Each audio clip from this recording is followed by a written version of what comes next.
All right, we are live. A little bit late today. We had We some made technical. it. We made it. Had some technical difficulties. I was hosting today. I decided to host and trying out some different platforms, and I'm learning, Chubby. This is live streaming to multiple platforms is more complicated than I had realized. Right, exactly. But what can we do? We keep learning, we keep exploring, right? So at least we are smarter today than the way we woke up. Yeah, that is true. We're always learning. That's the nice thing about having your own business and being an entrepreneur, right? You're just forced to learn every day. Yeah, it's a never-ending journey. Yeah. Yeah. So Cool. like, So those people who say there's gonna be one day when you have it all figured out and you just lay back, sip on your pina colada, and then get all the millions, yeah, they are lying through their nose. yeah, yeah. That's something we should talk about at some point. Is like Oh the yeah, you know passive income. yeah, it's putting up big numbers on your profile. Like is definitely a way to attract attention, but it's not always honest. Um, cool. You are just for people tuning in. You're in China right now, right? Exactly. You have relocated. You are back to digital nomad lifestyle. That's right. Yeah, Yeah. I just came like Monday, so I think this week was about like adjusting and not making sure that I'm not like a zombie all the time because of the time difference. Yeah, Yeah. It's what time there now? It's like 1:30 in the morning. well, it's 2:30. Or 2:30 in the morning. Oh, great. Even better. All right, cool. Well, I think we have an interesting topic to discuss today. More money with less followers is kind of the title we went with for today. And I think the idea was around authentic selling and learning how to monetize with a smaller audience. I think there's a misconception that a lot of people who are entering the creator economy have that they are playing by the old model of trying to build an audience and hoping to get monetized by the platform, basically just on ad revenue alone. And I think there's a better way, in my opinion, in which you can monetize sooner, by building trust and selling digital products. So that's the model I've taken with my own journey. I think that's the journey or the approach you've taken with your journey. Is that right? Definitely. Yeah. Yeah. I mean, because it'd be great to have 1 million followers, but I think you can kind of become sort of like a content hamster, like running on this wheel every day. You trade the 9 to 5 hamster wheel for the social media one, right? Every Right, day trying to, you're an employee basically for YouTube and X and all these other platforms. yeah, Definitely. yeah. So it's definitely not something I want to do myself. Is like every day be working for the platform, trying to please their algorithm. Um, I was actually watching a video today, or yesterday, I should say, by a guy named Dorian. He goes by Dorian Develops on YouTube. And he put up a video a few days ago about how he quit being a full-time YouTuber and went back to his 9 to 5. And he talked about how he felt like he was always hustling to try to keep views and attract sponsors. And he was getting in situations where he felt like he was making content just to sell advertising. And he didn't like that feeling. And I can relate, I can understand that. Like, I've never wanted to get into this to be trying to attract advertisers or compromise my brand integrity by Yeah. by pitching something I didn't believe in. There are brand partnerships that are aligned, but I think it's a fine line. It's tricky for a lot of people to navigate. They build trust with their audience, and then by telling them what the best products are, the things that they use, and then sure enough, the person who wants to leverage their authority that they've created, the trust they've built, is a brand that doesn't have it. So they want to purchase your trust and purchase your authority and get some of it, to convince people to buy their brand that doesn't have that. And occasionally you'll get like some smaller brands that just don't have the visibility yet, but have a good product.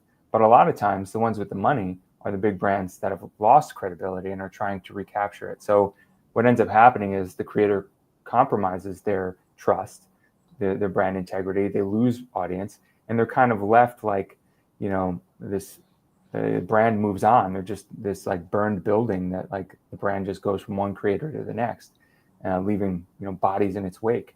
And so I wouldn't want to be one of those creators that just burns all of my trust and authority, by selling out.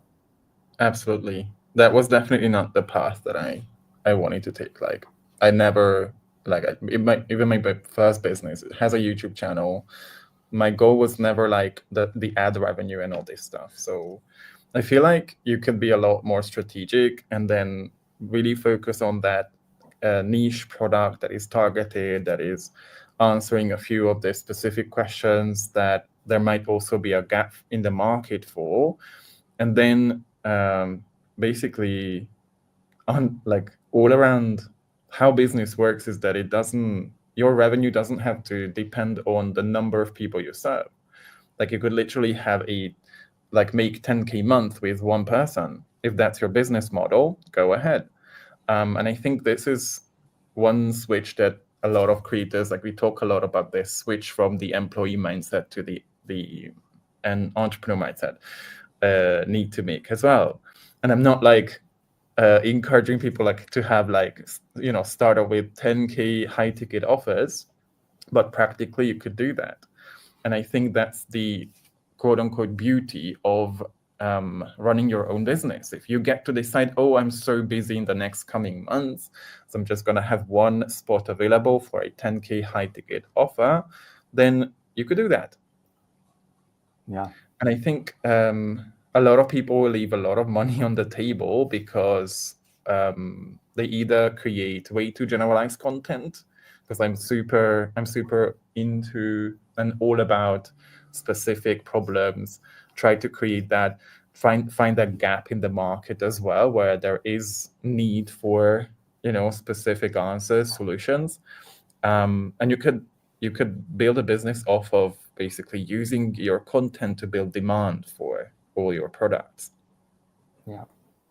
Yeah, I think that is essentially what you're trying to do with your content. A lot of creators see their content as the end of it, their main product that they're putting out there. And so they focus on creating stuff that's really entertaining and really trying to capture attention.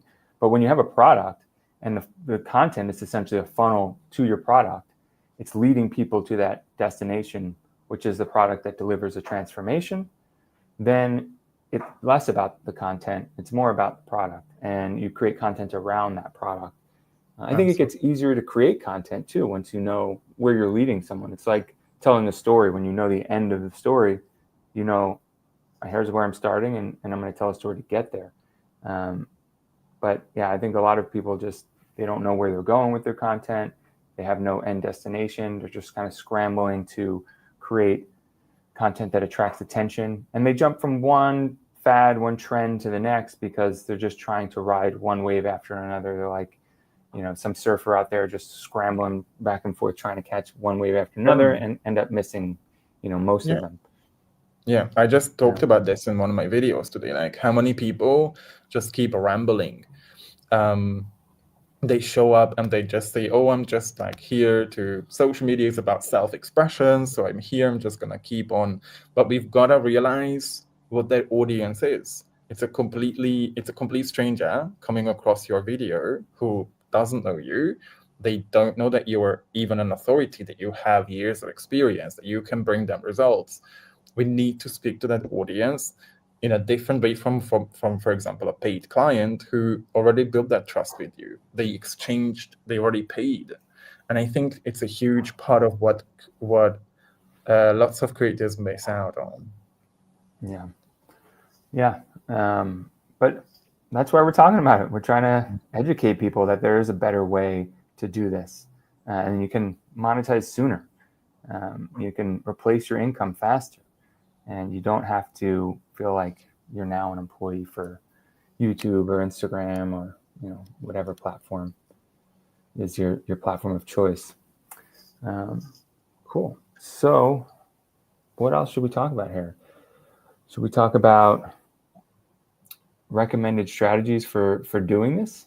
how do you build authentic trust with your audience? I think that's something that a lot of people mistake. I know you don't like the word authenticity. You tend to not use it in any of your messaging. It has become kind of overused and is starting to lose meaning. Yeah. Yeah, because, a lot of people who talk about authenticity aren't authentic. So I don't want to be part of that gang of creators, first of all. But I think, how else would I sell than authentically? Like, I don't want to add an adjective or an attribute to that word, because selling, when it comes from the heart, when it comes from not like, oh, just give me the money, I don't care about anything else, that is not selling. That's manipulation. That's stealing.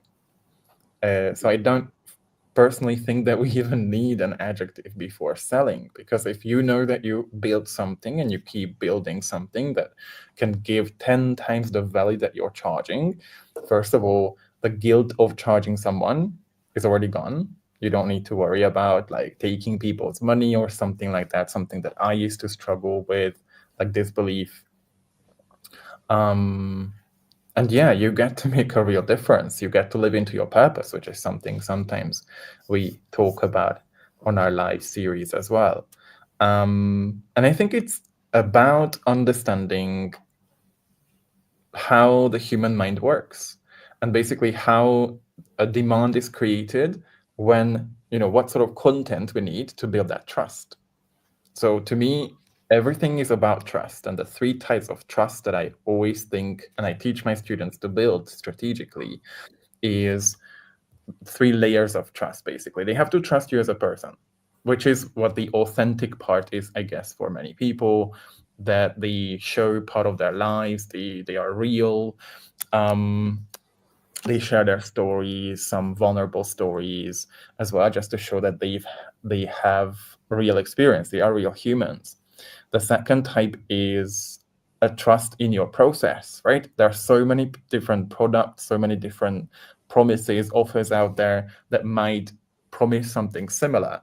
So if you're not distinguishing ourselves, we don't set ourselves apart and explain to people how ours are better, faster, more efficient, they're going to help them a lot more.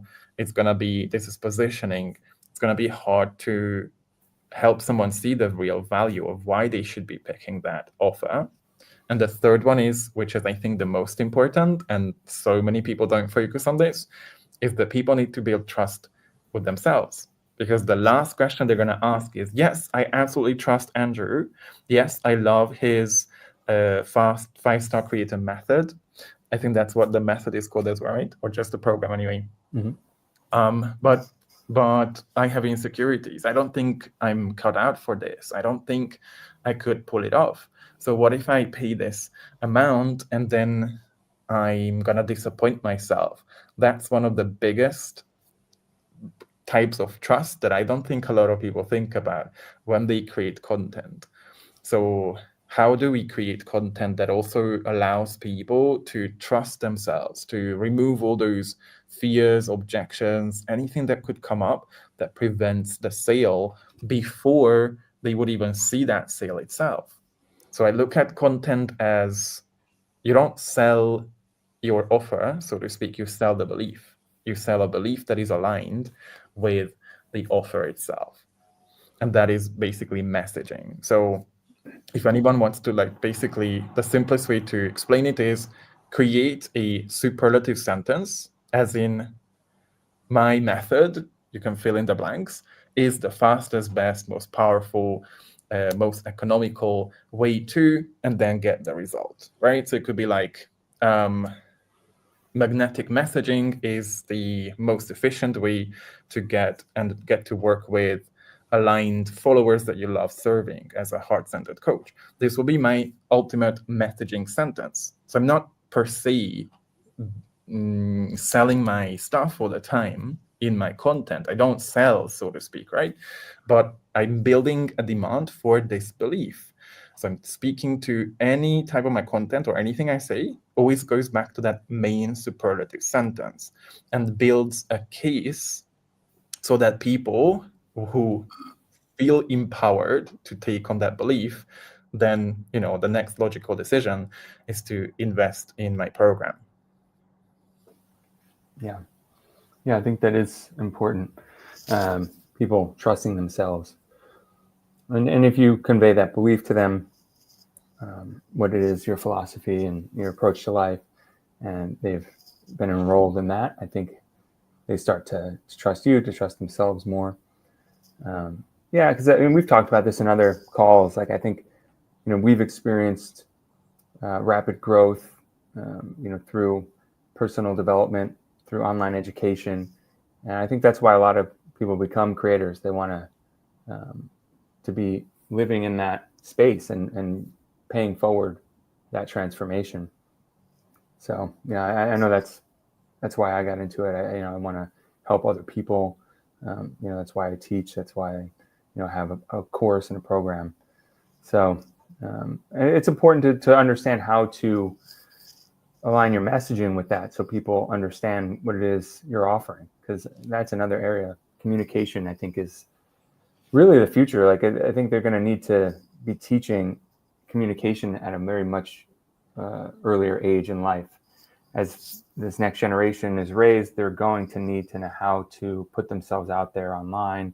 Your online presence is essentially your resume nowadays. So whether you're someone who's watching this right now on LinkedIn, or you're looking for a job, or or trying to advance your career, maybe you're currently employed, you're trying to get a promotion, you're somebody who understands that, like, your digital resume and what you have on your LinkedIn profile, what you have on your website, if you write articles for different publications, like that all lends credibility to you as a brand. And so I think everybody is becoming their own brand now. And I think that it's just a natural evolution that people start to create their own businesses around that. Totally. And if you really look at it, how many people are like focusing on building that communication skill? A lot of people that I've seen take it for granted. So something that they have is that they have an offer, they understand it. I've got to build an offer that's irresistible, that's like speaking to a problem and then gets people a kind of solution or transformation. And they know that they have to post. But there is a disconnect. And I think that's what messaging is all about. Being able to speak in a way that doesn't compromise on your authenticity, but at the same time, you're strategic with what you say because you want to attract a certain type of person.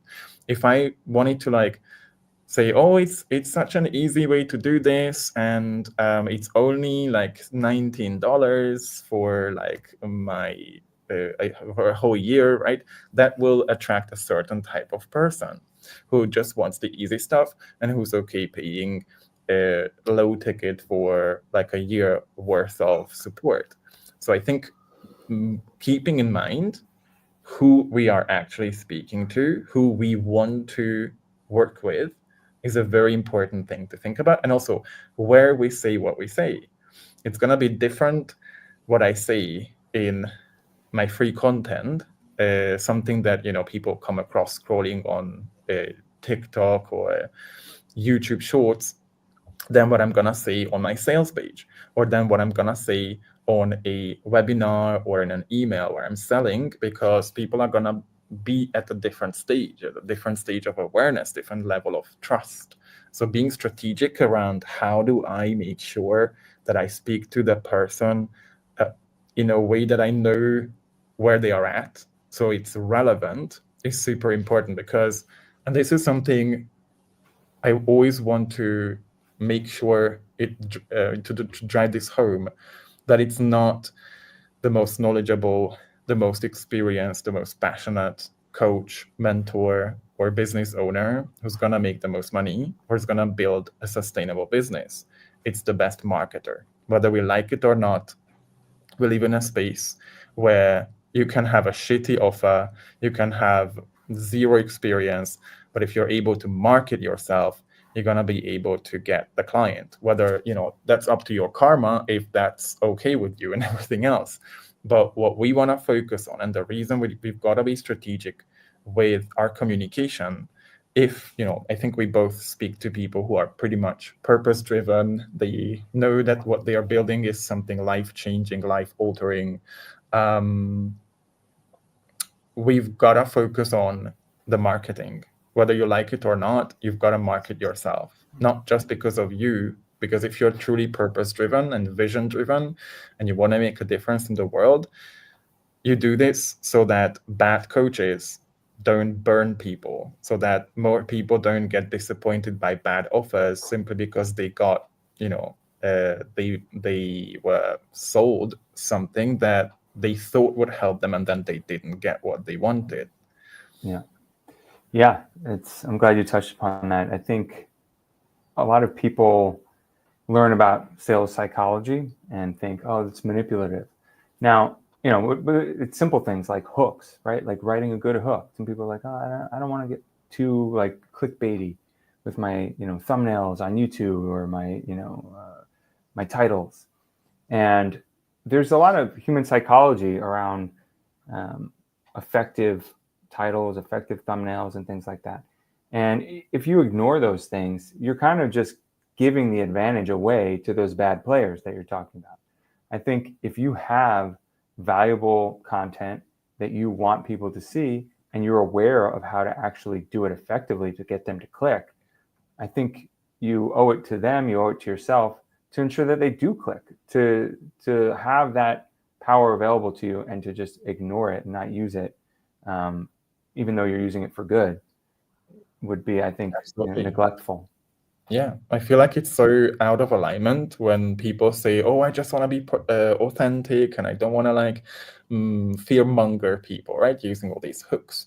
But if you have something that truly can change someone's life, wouldn't you do your best to communicate the value of that offer and make sure that their attention isn't just caught, but it's also held?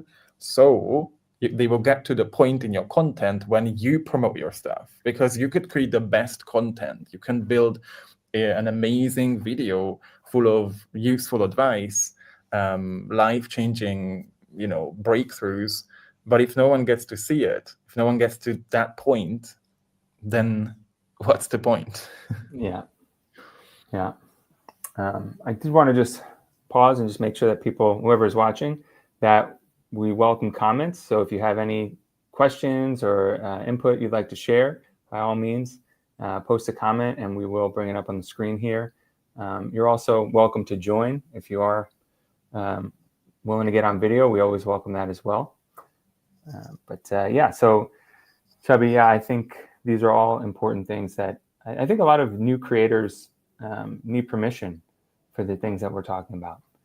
It can be tricky to navigate. There's a lot of different voices out there, a lot of people saying different things, and people don't know who to listen to. There's a lot of noise. Absolutely, yeah. And I think it's mostly because there's a lot of generic content we see, and it's again the whole pyramid, right? Who gets to be seen more? The people who have no issues with confidence, and they are usually the people who haven't built up that expertise yet. They tend to be the loudest. They tend to be the ones that get the attention, that focus on, the noise, in a way. Yeah. And then, no, go ahead. And then what gets more attention? The short form content, the two-liners, without the context. So people would just, believe that this applies to me without understanding the context of that advice, which I think is something a lot of people miss out on reflecting on. Yeah. A lot of content, that top level, superficial content, is low investment to create. You see a lot of content that is like listicle style, that used to be, like the 7 things to do for this, or 13 ways to improve that. Like that kind of content used to take some effort to write. Now, because there are so many examples of it for AI models to train on, an AI model can spit one out in seconds. So it's easy for people, new creators coming in, to be able to start creating that kind of content without much effort or thought. But what ends up happening is we just get overwhelmed with a sea of faces that are creating the exact same content. I mean, big name creator in the LinkedIn community, Justin Welsh, he posted on X today that he's not interested in following people who just recycle content that somebody else wrote. And I reposted it myself because I agree with that entirely. Like, yeah, I'm not going to follow someone who's doing a podcast summary or a book report or even a thread. Well, a lot of these threads on X, that's what they are, right? They are, someone watched a Netflix documentary and now they turned it into a thread. And, it's essentially like doing a movie report, or, for somebody, like, Which you could do, you ask AI and it could do it for you in 5 seconds. Yeah. Yeah. I mean, I guess, yeah, especially if it's an older movie, right? Like, yeah, it's got, stuff available to it and online from other things people have written. But I mean, this advice is out there. Like, I've seen people say things like, yes, the fastest way to get followers, again, context missing, followers doesn't mean they're going to become buyers. They're just going to be triers, the way I talk about it, this phenomenon, is that people actually get this advice to use a borrowed authority and just, and that's why if you look at X, for example, every second post is a thread on Andrew Huberman. And I'm like, how am I supposed to trust you as a creator just because you posted a thread on a psychologist or Andrew Huberman or someone? Yeah, and they get the reinforcement because they get followers. And what they get are people who are like freeloaders. They're subscribing to you for free, condensed information. They get, okay, I don't have to watch this podcast. This guy summarizes it for me. Great.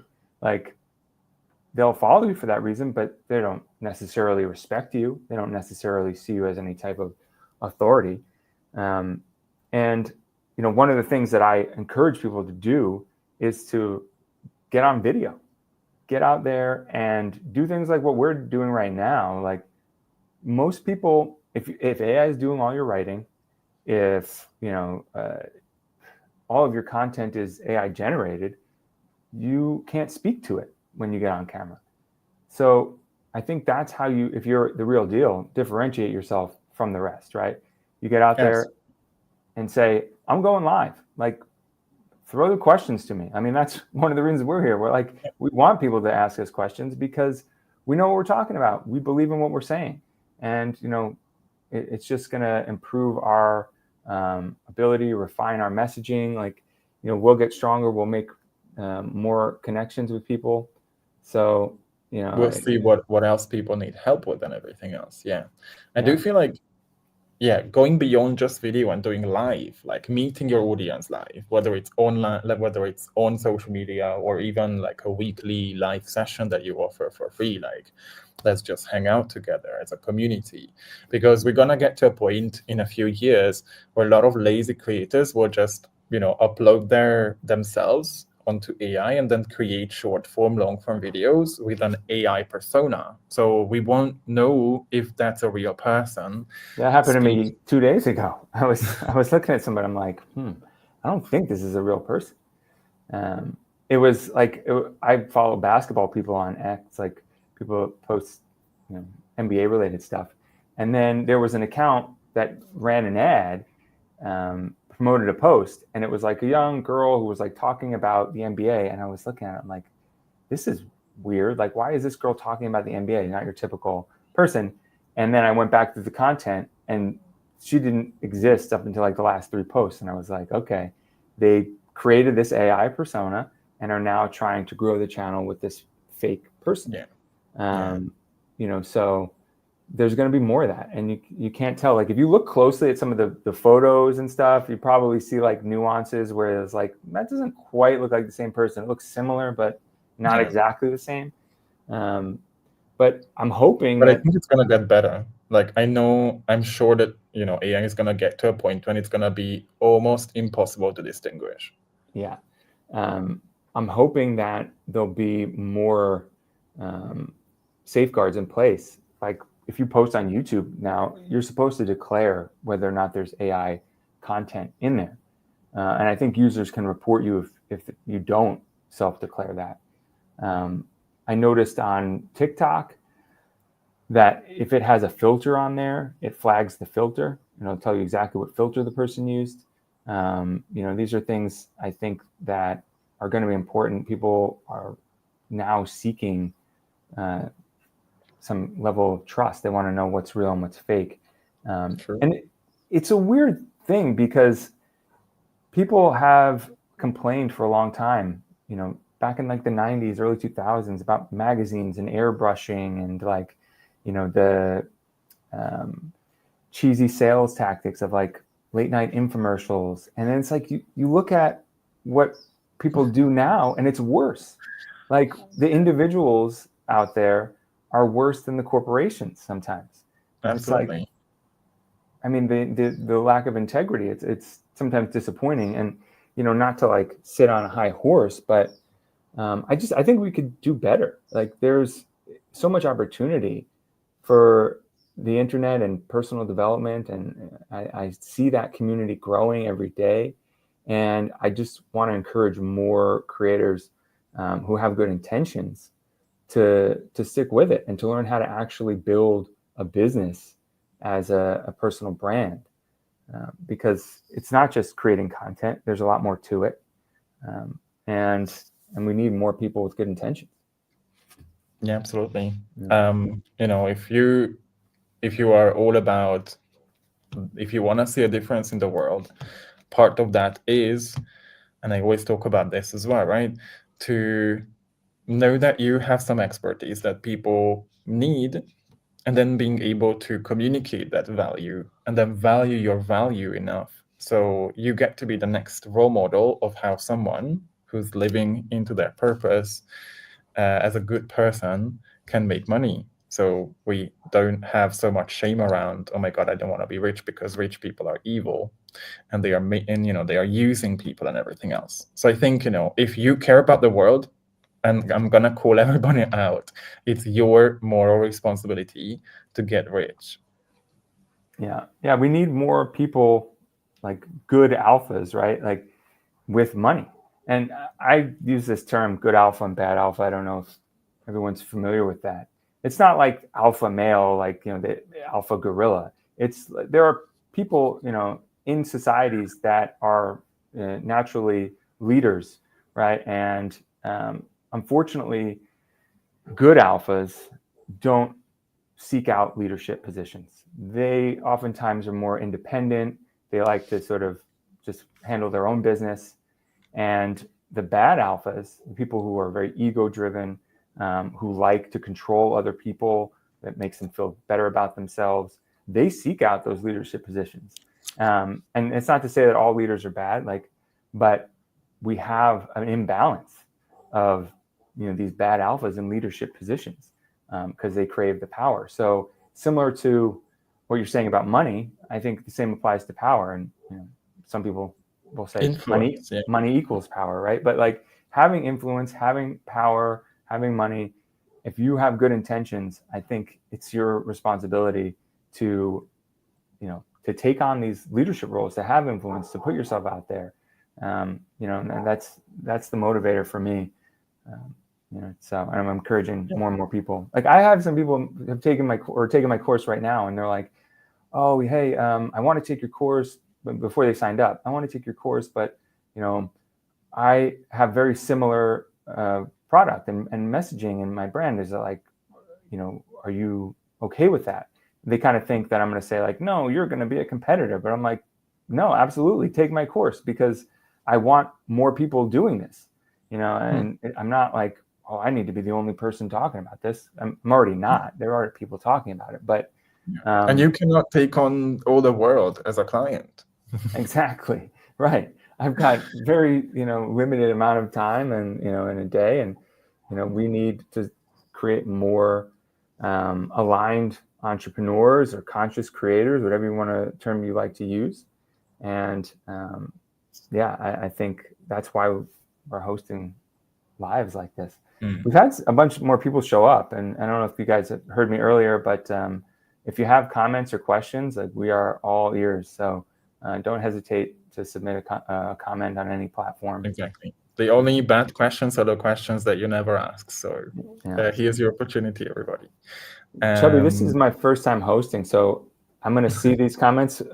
I want to make sure I'm not missing them. They'll pop up over here on the side. Okay. Yeah, I mean, if you see one and you want to bring it up on the screen, just click on it and it will be on the screen. It won't automatically show up on the screen. Under the comments feed, and I can click it when I see it. Yeah, we're all learning. You see Andrew here in the flesh, in the trenches. Yeah.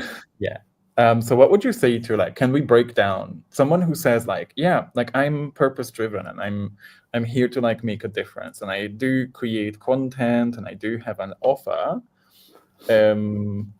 How do I do this whole, thing? Because they might say, but I'm not making money. I haven't found a client. I haven't been able to figure out how to make money from this. But I love to talk about what I do, and there's, like, traction. I get engagement, but no one seems to, like, buy the stuff that I put on my website or that I put on my, I ask people to sign up for my newsletter and no one signs up, or very few people.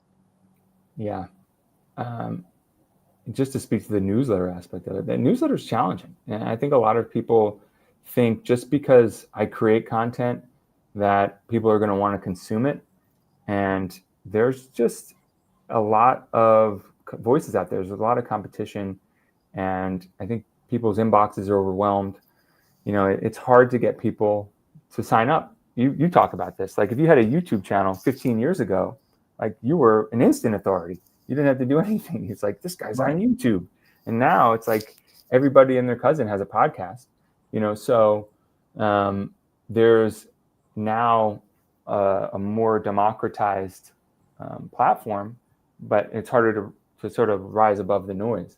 I think, so the reason I created my course was to try to solve exactly the problems you're talking about.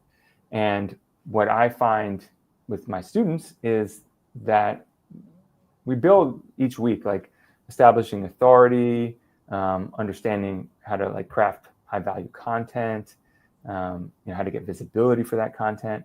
And then in the later weeks, I start to get into sales and I start to get into product offering.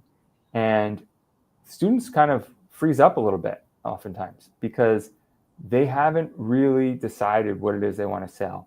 They haven't really figured out how to confidently convey the value in the offer. And they oftentimes want to, like, pause and reflect, and I have to rethink a lot of this stuff, and they kind of freeze up. And I think that's a big chasm for creators to cross. And if you're somebody who's been at it creating content for a while and you aren't converting sales, you aren't, making any money at this, I think it's those aspects of being a creator, running an actual business, that you're struggling with, that you haven't really strengthened at, because it's a business. If you want to just create content for fun, like, this was actually the topic of my last newsletter. I had a student who told me on the call, he was coming out of a 9 to 5 meeting, and he's like, oh man, that meeting was terrible. Like, I hate it. I can't wait to get out of the 9 to 5 and just focus fully on my content creation. And I thought, oh, like, I should be really grateful. Like, I get to do this full time. Like, I've been taking this for granted. And I walked away from it like, okay, I'm going to be more grateful. But then a little while later, it hit me. I was like, wait a minute. I don't just create content all day. That's not what I do. Like, to be a personal brand and a content creator business, like, you have the business part of it. That's the second part of it. That's, oftentimes more than half of what you're doing. And I think that's the misconception that a lot of people have. They become creators and they think they're going to create and then magically. And it's the unsexy part. Yeah, right. It's the unsexy part. So people focus on what they enjoy doing, and they think that magically one day, like, I'll hit some follower count, and then some sponsor will reach out to me and say, like, hey, do you want to sponsor my brand? And here's a $20,000 check. And look, that might happen for a very small percentage of creators. But ask yourself what you're giving up for that check. Like, oftentimes it's not a fair trade. Oftentimes the 2 years you spent building this audience can be wiped out, with a few bad posts where you are selling them and promoting some product that goes against everything you've built in the last year or two. So you have to understand it's a business, and there are more ways to make money than just through advertising. Yeah. And I think it all starts with like our relationship with sales, because if you don't build, like if you have preconceptions, subconscious beliefs about what it means to sell, what it means to be a seller, right? What it means to get money for something, then that will trickle into your content. You will not build a demand. And I think that's partly the reason I don't see like 90% of the posts I see out there, there's zero demand building. They just share stuff. Even in their newsletters, it's like something that I could literally open up. We talked about the freebies that we get to like download, and it's like advertised as something super valuable, and then all you have is like 60 pages of text overwhelming me with just more information on things that I could ask ChatGPT about and just make like a Perplexity do a report on. And I think it's so important to get this. Again, the old strategies that worked 30 years ago, like, oh, hey, here are 3 things that you need to focus on, and then I've got a product, that used to work. But now it's got to be part of your, I would say one of your main jobs in your content is to build a demand for that offer. Because what's the point of creating content then, right?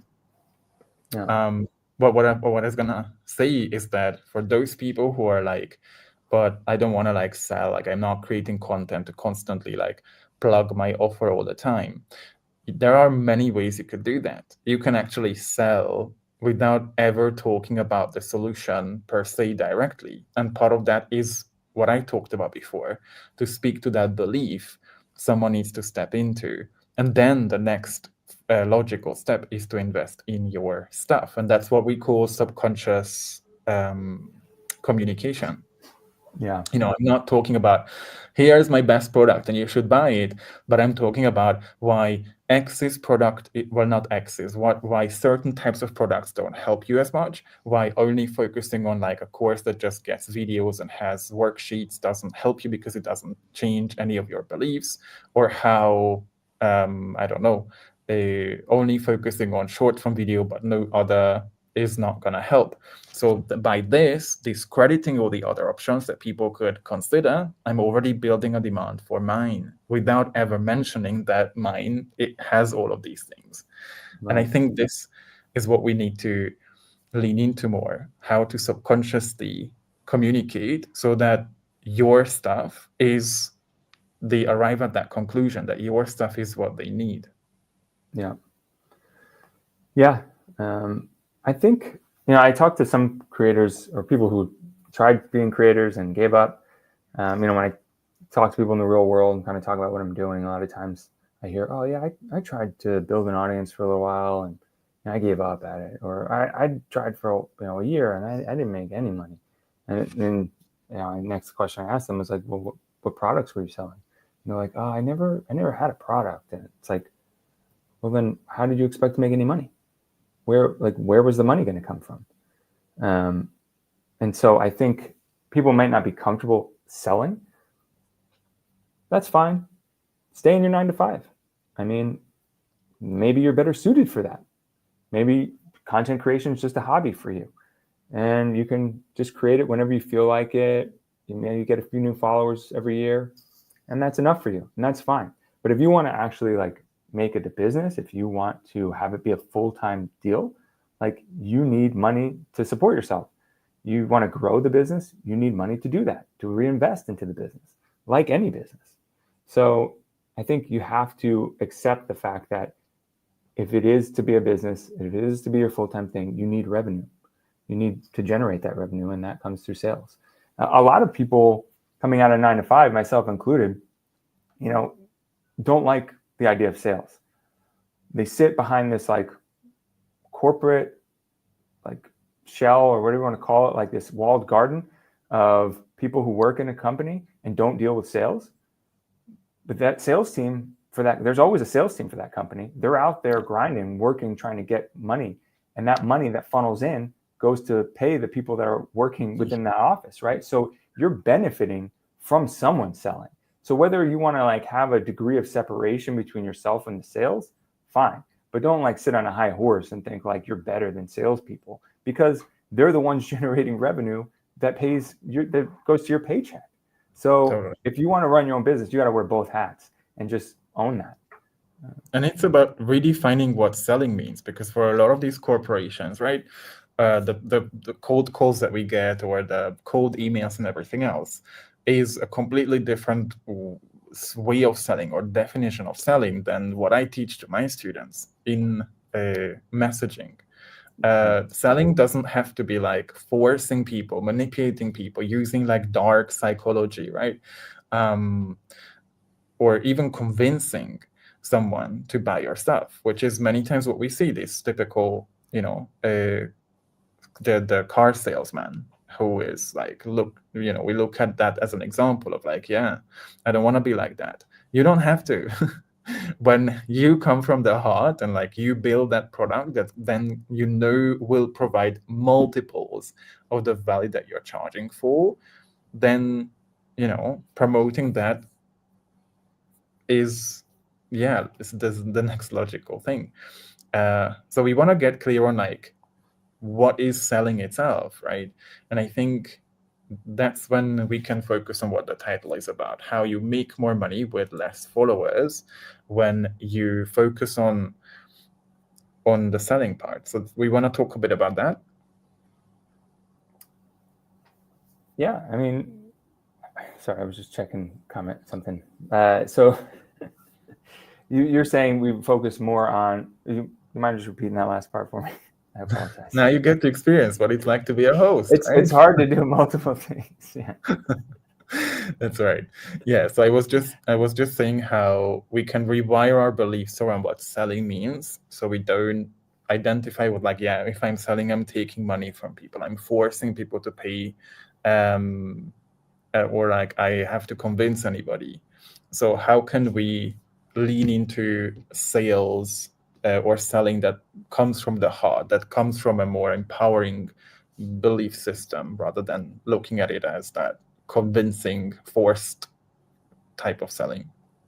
Yeah, I mean, from my own experience, I first got into this. I was trying to replace my income, and I was trying to figure out an offer that I could sell that would allow me to generate money. And a lot of it kind of just felt forced. It didn't really resonate for me.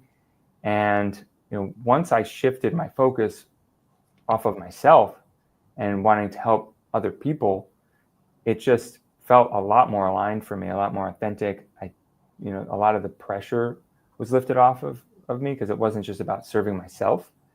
And when I made that shift, things started to click. I think people felt that shift. They felt that difference, that I was really trying to provide transformation, trying to help them. So I think my advice would be, make it about your audience, make it about your potential customers rather than yourself.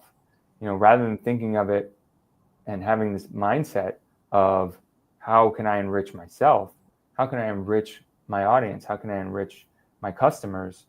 And then I think your content and your sales messaging will align with that, and you'll see an immediate shift in the feedback that you get. Yeah, I love that. And also how you show up, right? Because so much of like why people don't show up on video, they say they are afraid of the camera, they get nervous when they hit record. Yeah, but that means you focus on yourself. Like, I get it. I was there. Right. I remember my first live on Instagram like 4 years ago. I needed to like get some Dutch courage and just took a shot of tequila. But I probably could have done it without it. It's really about not focusing on yourself, and not making it about, oh my God, but I don't know enough, or what if people don't find it valuable? Is this hook going to work? If I talk about this topic, is that going to work? That's so much attention on yourself, on not trying to embarrass yourself, not trying to look imperfect. When, if we really look at it, like the current online space, people truly crave that. They crave that imperfection. They crave that rawness. And then, who's ashamed of trying? Like, why are we still living in a society where we are ashamed of trying? Yeah.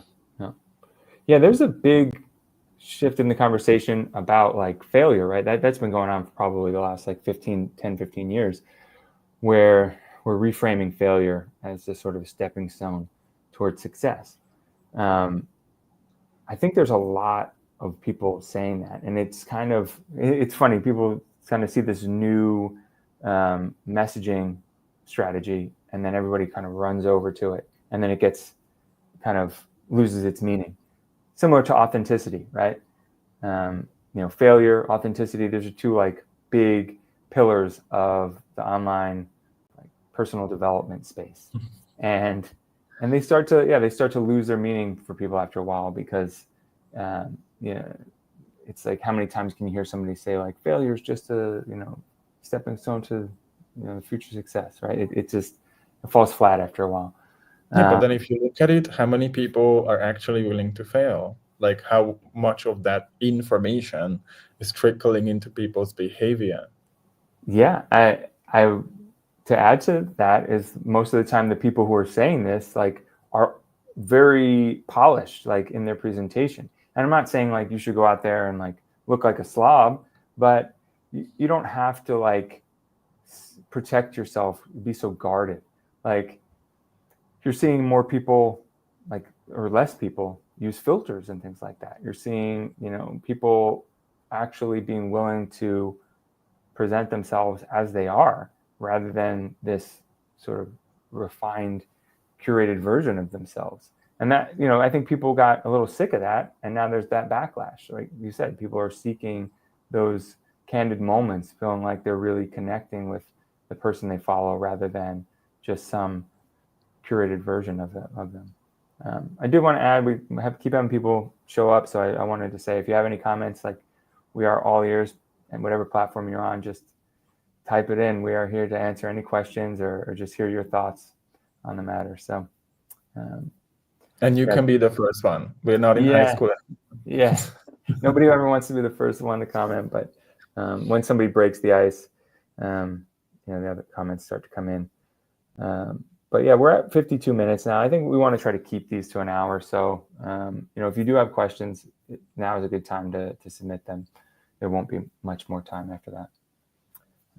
Okay, so yeah, I think, where were we before I had that? Yeah, we talked about failure, right? Yeah. And I think a huge part of like why, you talked about this person you spoke to who says, yeah, I was like trying to build an audience. They probably haven't even got to that level where they failed, or they took that leap of faith. They were willing to be vulnerable, willing to not have it all together. Let's say hop on your first sales call and then mess it up and not get the sales. Yeah. So I think that's a huge part of what people are avoiding. And I always talk about these like high leverage. I teach people how to collapse time with my method, and a huge part of that is to build that belief so that you're not spending 90% of your time doing the busy stuff that doesn't actually move the needle. And I think people talk about this a lot, but people don't understand it. They say, yeah, it's smart work. And I would say, no, it's not smart work. It's aligned work, meaning, what is the thing that I've been avoiding that I know I could just do today, instead of coming up with excuses not to do for the next 2 weeks, that would eventually move the needle. And that's actually what's going to help me generate more money, run my business, make an impact, and live into my purpose. Because, fixing that logo, or trying to like find which of the 3 thumbnails is going to work on YouTube is certainly not the thing that's going to help you with that. Right? Yeah. So if we have like, and there's a lot of like inner work that we have to do. We talk a lot about this, but what if it's less about how productive we are and how much we work, because we are no longer employees trying to justify that I've worked enough for this money, but it's about knowing what are your priorities, what are the actual money-making activities that you can focus on a daily basis that will get you more clients, that will get you more of the right clients, right? Refining things as well, a super important one people don't focus on. Learning from the failures, because there's no point failing if you don't know what is there to improve. You can't improve what you don't know. And so much of what makes the real progress is having honesty with yourself and say, okay, I'm gonna check my revenue this month. I'm gonna see which of my content was getting the clicks, which of my hooks were a lot more successful than the others. So much of this is what actually helps us move the needle, but we've got to build up that discipline and say, yes, it's going to be uncomfortable. Yes, it's not the sexy part, but I'm going to do this because I'm stepping into alignment and not just trying to do busy work that doesn't actually mean anything. Yeah, I think it's going back to this idea of creators earlier that we talked about who just kind of think, I'll just create enough content and it'll sort itself out. Like, I won't have to worry about balancing, my finances as a creator. You just have to provide value, right? Just give value. I'm just going to get 1 million followers on YouTube, and then I'll start getting $10,000 checks every week, and I won't have to worry about it. It all sort itself out, and I think that's a fantasy that is quickly dissolved for a lot of people, and those are the people I think who quit early. So the ones who make it in this are persistent. I mean, it's amazing what you can accomplish in life if you just refuse to kind of go away, right? Like if you just show up every day and you're like, I'm here, let's do this, like whatever happens. And you're always adapting and learning, like you're going to figure it out. But it takes that persistence, that commitment and perseverance. And then funnily enough, when you show up consistently, that already builds demand. If somebody is out there and maybe they are a lurker, they watch your content, they consume it, but they see you sending those emails every week, they see you show up every day, every week, asking, people to ask questions and everything else, that already builds a lot of demand, because how many people do that? Not many people stay consistent with their online presence because they see the first, and I know it's something that we all experience. Sometimes the posts don't go as well. Sometimes the live isn't distributed to enough people. We had technical difficulties today. Sometimes you have an offer that you worked so hard on and you spend like 2 months to build demand for through your content. Maybe you do like a webinar for free, you do all this stuff for free, and then 0 people end up buying. And then we make that mean something about us. When I can tell you, I had an 11-day launch that made $0. I was going to say that happened to me. I launched my product, nobody bought. Like you gotta push through. And now people have, but I had to stick with it. You had an 11-day launch. And, yeah. Like 11. The launch was longer, but the free event that was before the pitch itself was 11 days. I thought, again, it's just me thinking, the more you give, the more value, the more the revenue you will get back. Yeah, and look at that. So, but my point was not this. My point was, what did you make that mean about yourself? And I always ask this on my coaching calls. When was the point in your life you decided something was wrong with you? What makes you think that because you didn't make a sale, because your post got 50 views, because you posted a video that got a hate comment, what does that mean about yourself? What do you make that mean about yourself? Because I know for sure that the people who are able to push through things are the ones who are not externally motivated. We're not like, oh, if the content goes well, if the sales are coming all the time, then I'm gonna keep showing up. But if they don't, I'm gonna back out. It's a lot harder to go back into like the consistent habits than constantly giving up, trying another niche, hopping from another, one product to the other one, because it's a lot of energy that we waste. Yeah. I think it's human nature, I think, to feel like we're not enough, You know, and it's human nature. Well, let me start here. I think it's human nature to try to make meaning out of events in our lives, right? That's, I think, the unique human characteristic is to seek meaning in everything. And when we do that, it naturally leads to us, you know, feeling like we're not enough. You know, if we fall short, if we fail, as we put it earlier, and sales and marketing, unfortunately, like throughout the 20th century, what's that? It's gonna trigger you. It's gonna trigger everybody. That's a strategy, right? Like they learned that if you exploit that feeling of not being good enough, people consume more, right? You know, it's like this idea that if I buy that watch or if I buy this car, like I'll become someone else and people will see me differently, and you know, I'll be a better person. And you know, I think a lot of people, even in the creator economy, use that, they misuse that information to try to create that fear of missing out, or like that people need to buy something in order to be a better version of themselves. And so I think when we're trying to sell products, I try to encourage people about the possibility rather than the fear of, you know, what they can miss out on. But I do sometimes have to like get people's attention and, you know, curse here and there. You're dealing with it on a daily basis, right? Yeah. Push past like content not performing well. Like recently, this new X algorithm. I think if it's newer, I'm just like, not focusing enough on it anymore. But it's something that we deal with on a daily basis. But what I was gonna say that yes, we are meaning making machines, but you get to make the meaning you want to make out of it. So you are the thinker of your thoughts, which is something no one ever teaches you. So if that's something new to you, that's okay.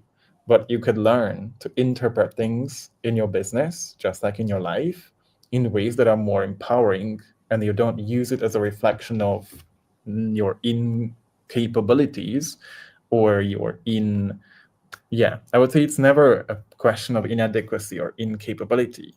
It's more of a question of inexperience or just simply giving yourself grace. How would you have known to make sure that you pull that off? Yeah. Do you think everyone has it in them to go this route? Or do you think that only certain people kind of have that thick skin, if you want to call it, to be able to push through, like keep showing up even when, you know, they're not getting the positive reinforcement that they're seeking? That's a good question, and a great an objection I hear all the time as well. Like we know about neuroplasticity. So if you want to approach, my method is always neuro-based and brain-based transformation. Neuroplasticity has been around. That allows us to build any skill, any belief, any thought on autopilot. So the question is obviously having the right method to build those thoughts up so they don't sabotage us, right? Because 95% of our behavior is subconscious. And that's one of the reasons so many people aren't able to hit, for example, a higher income level or be able to scale their business, because they are trying to do things instead of going back into like, okay, what are my beliefs? So I think it's like, it's not about everybody's cut out for this, but everyone has the potential to build a $1 million business by leveraging their unique set of skills, passions, talents, gifts, and make a difference. The question is not the can, the question is the willingness to go all in and realize it's gonna be a lot harder than you think, and it's okay. Yeah. Yeah. It's like that quote about, you know, calm waters don't make great sailors, right? It's how you grow, navigating the challenges. Yeah. Absolutely. You know, it's about, again, meaning, right? What meaning are you making out of a challenge? I say if you want to get into that leadership position, I say I'm willing to fail, I'm willing to learn from this, I'm willing to be challenged, I'm willing to do the hard thing, because I know that I'm going to grow, that I'm going to learn something. I will come up better with more skills, with more knowledge on things that didn't work and worked, instead of sitting on a decision that delaying wouldn't change anything. Plus, as a leader, I get to show people what's possible. And this world right now needs a lot more people who stand up and say, within integrity and authenticity and transparency, you can become whoever you want. Yeah, I think that's a great way to end the episode here. You can become what you want. I posted something yesterday or the day before, and I said, don't create content, create a new reality. I think that's really what's available to you. You can create a new life for yourself. You can create a new world, be part of something that I see as a movement. The internet is still brand new. I mean, where this is going to go, and the information that's being shared so rapidly is shaping the future of humanity. So, throw your hat in the ring, get in there, and try to, move it in the direction you want to see it go.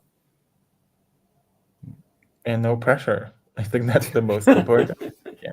Well, okay, we'll see. Yeah. If we can leave on a last last line, I say you don't need to take yourself seriously to do what you do seriously. Or too seriously, you mean? The way people don't take it too seriously, the way people can sometimes get you don't paralyzed need to take yourself seriously, but you do your work seriously. Those are two different things, right? Absolutely. Kind of like you said earlier when you were first getting on live stream and you were worried about how you looked, right? And how I said when I first started out, I was worried about myself and how to make money for me. And when we shift this perspective and focus, it's about a mission. Now it's about others, and the pressure is really alleviated. Totally. Yeah, awesome. And you don't take yourself so seriously.